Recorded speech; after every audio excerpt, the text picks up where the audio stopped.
hojiin amantaa islaamaa keessatti qabduu jettu. Dalagaa dalagachuun amantaa islaamaa keessatti sadarkaa guddaa qabdi. Gurbaan tokko salaateeti warra dabarteerra yaa rabbi azaanni godhamte waan ati naan jette dhufee godheetin jira. Ammaan tana gabbaheetin jiraate yaa rabbi na razaqii wa anta khayrur raaziqiin jeen bag godheetumatti gadhiisa. Ilma namaa hin kadhatina baylama naa seenaa jee. Yaa ergamaa rabbii ilma namaa akka hin kadhanne baylama sii seenaa. Aboo sahabtichi guddaan kun mal jeeni beeka addaan naqaan fataan siin jaaba. Jara san nam sagal yookaa saddeet yookaa nam torba warri baallama godhe tokkoon isaa odoo farda isaatirra jiru yoo alangaan isaa irraa buute mucaa kanaan alangaa tana naafuuni jee hin kadhatuu je. Maalayyaa sadaqaa maallaqa naa kanni alangaa irraa bu'e a'azzakallah alangaa isa hin kadhatuu abadan ifiifi gabbu'ee baallama seenaa.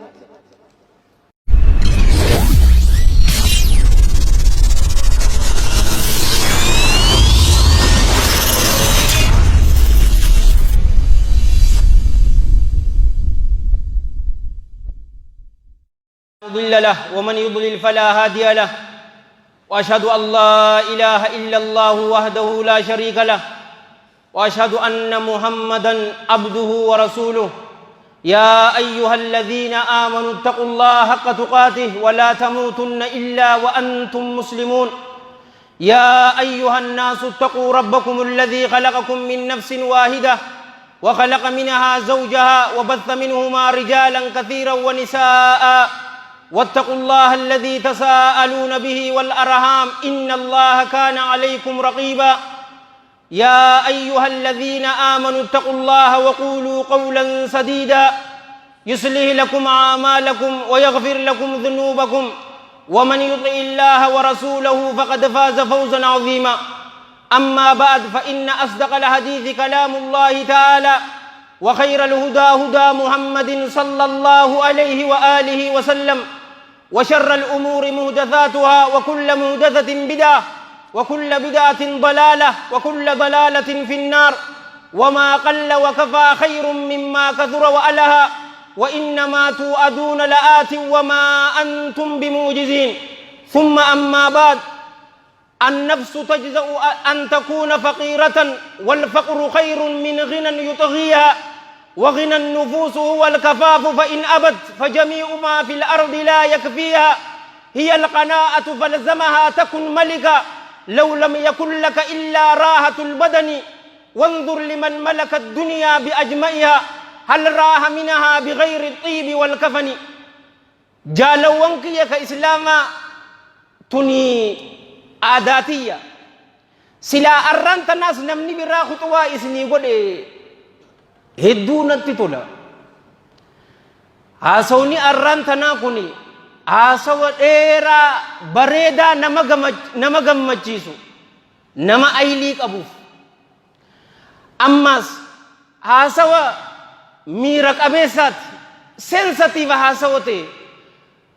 arra duraa soggoo hedduu takka haasaweetiin jira. Garuu arra istaayila biraatiin haasawa kana nuuf fide. Khutubaan teenya ta'arraan tanaa mata dureen isiidha sadarkaa hojiin amantaa islaamaa keessatti qabduu jettu. Dalagaa dalagachuun amantaa islaamaa keessatti sadarkaa guddaa qabdi. Khutubaa tana akkaan godhu waan na dirqisiise takkaatuutu jira. Guyyaa arbiyaa saahiba kiyya takkaa fi joolleen lakkuu lama isaaf dhalatte. Warra ilmaan hin qabne aboo rabbiin ni dandahaati isiniifis dasii ija keessanii rabbii isiniif haa kennu. Warra ilmaan qabdan ammoo ilmaan keessan rabbiin isiniif haa qajeelchu. Yeroon achi dhaqu gurbaa looyara takka wajjiin wal agarra. Ani simbeeku wal haa barannuu nan jee rakkoon qabuun jeen maqaan kiyya hakiim jedhamna. Inninis maqaa isaa naa himi. Ati khutubaa gootaa nan jennaan hin jeen yaa sheekha maalii fi isin sheekkootiin khutubaa waa'ee dalagaa hin goonee je anta nama biraa hin beeku tiyya an godheetiin jiraan jeen boo rabbumaatu jiraati. Yoo dhugaa laalte dhuga hin godhamtu ammas amantaa islaamaa yeroo namni karaa biraatirraa laalu amantaa sadaqaase muslima dhoortoo kana haa kadhatu wanan agarre yeroo laalu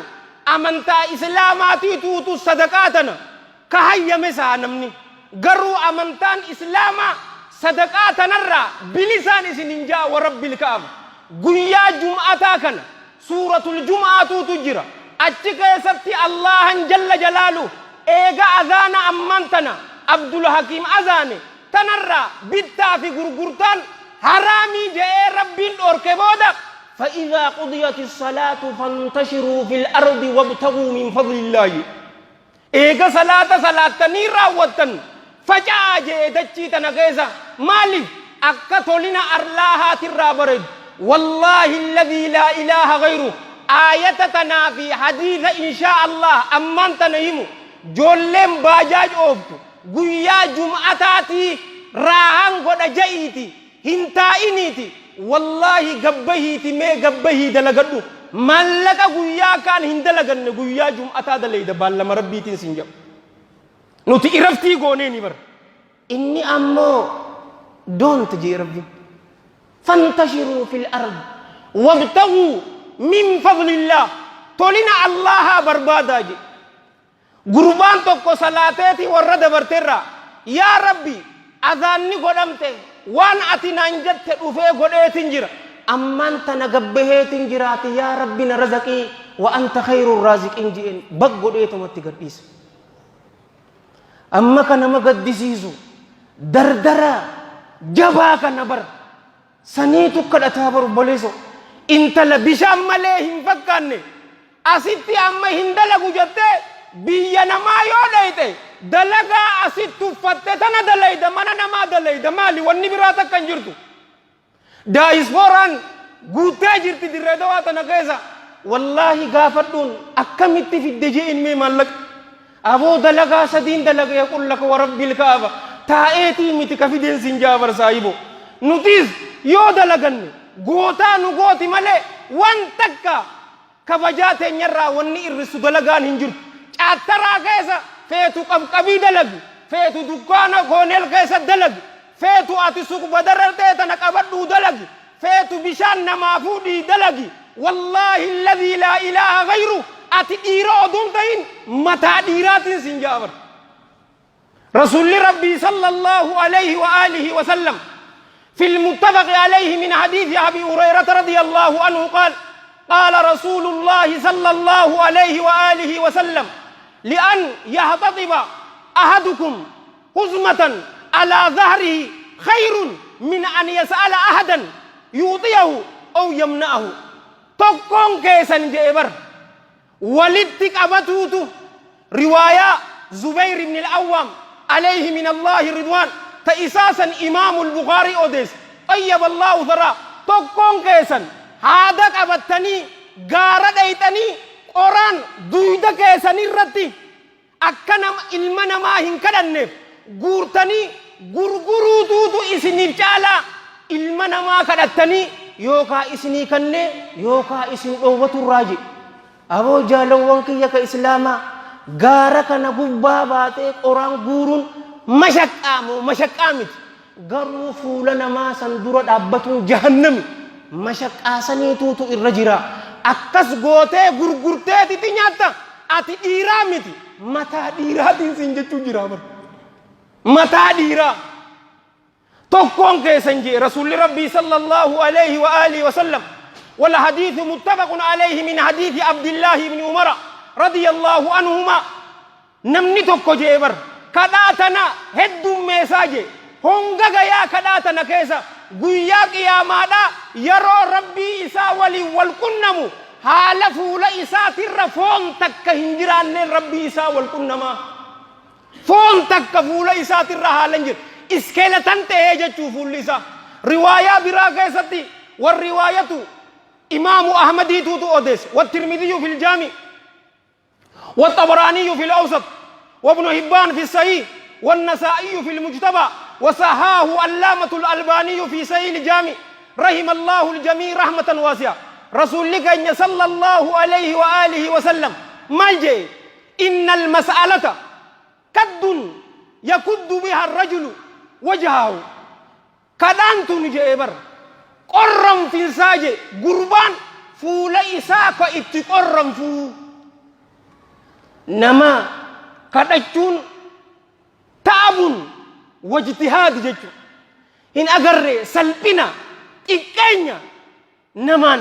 naakanni jechuun qorramfiinsa if qorrafu illaa an yas'ala sultaanan yoo saahiba mootummaadhaa kadhate malee aw fi amrin laa budda minhu yookaa dirqama akka ammaan tana kalee salaata zuuriitinsa gurbaan tokko ahbaabii fillah ani waanumaan itti galu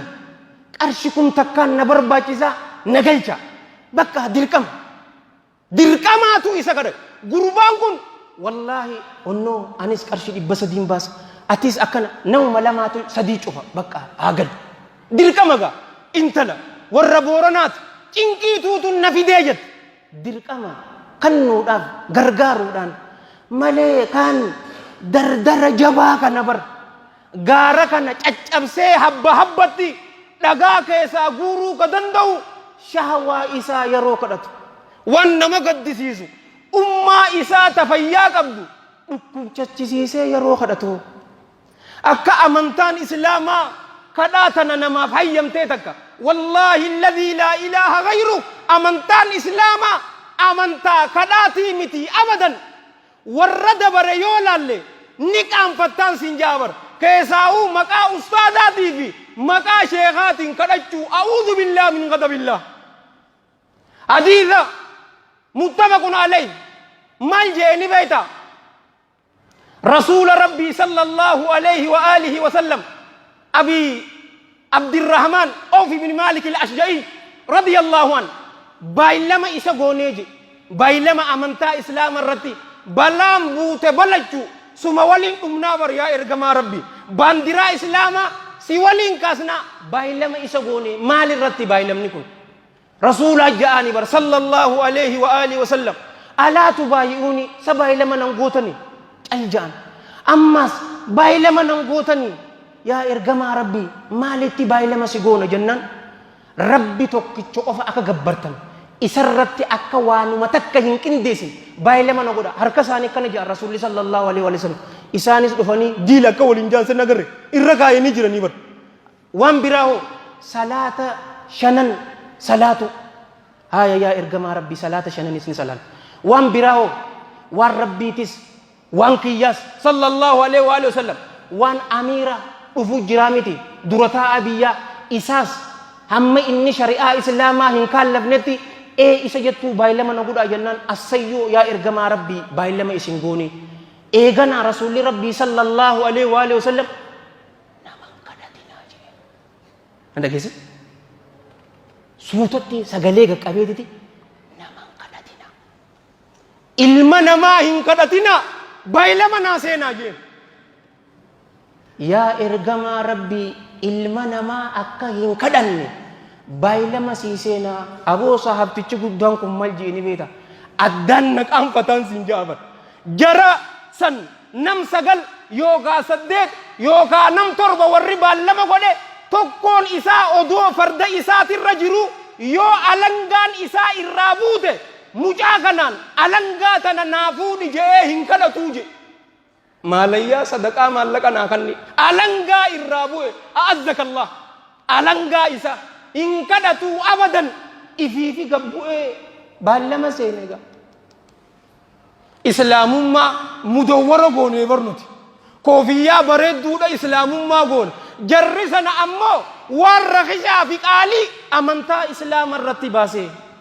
hojii dalagachuun waan feete haa taatu halaala haa taatu sin jaabar halaala haa taatu maaliif waajjiraa keessa asii doosee fuutee achin goone ati dhiira odoon ta'in mataa dhiiraatiin sin jechuu jira jaalakoo ka islaamaa garuu kadhaan dardara ammaan tana wallaahi nuuf hin baqqaatu xiqqeenyaan sin jaa jaalowwan kiyya ka islaamaa keessaa'uu nama ammaan tana qarshi 100 akkasii kanneetiti